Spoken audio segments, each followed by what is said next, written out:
लातूरच्या कीर्ती oil mill कंपनीमध्ये 9 कर्मचारी दगावल्यानंतर मालकासह चौघांना अटक करण्यात आलेली आहे। कीर्ती भुतडासह चौघांना पोलिसांनी ताब्यात घेतलेलं आहे। मिलमध्ये सोड्याची टाकी साफ करण्यासाठी उतरलेल्या 9 कर्मचाऱ्यांचा मृत्यू झाला। टाकीमध्ये तयार झालेल्या विषारी वायूमुळे हे 9 कर्मचारी गुदमरून मृत पावले आहेत आणि काल संध्याकाळच्या सुमारास ही घटना घडली। 25 फूट लांब असलेल्या या टाकीमध्ये छोटे मोठे होल करून विषारी वायू आणि गळती बाहेर काढण्याचं काम सुरू होतं आणि त्याच वेळी ही दुर्दैवी घटना घडलेली आहे। मात्र आता या सगळ्या संदर्भात मिल मालकावरती कारवाई झालेली आहे।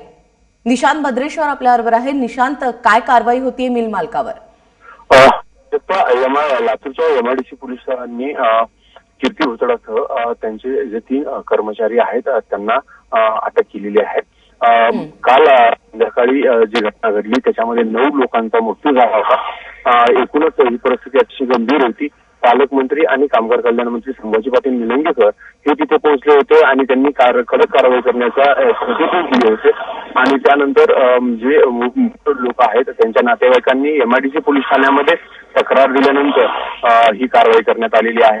आता त्यांना पुढील प्रक्रिया सुरू आहे। प्राजक्ता, निशांत, धन्यवाद या सगळ्या माहितीबद्दल।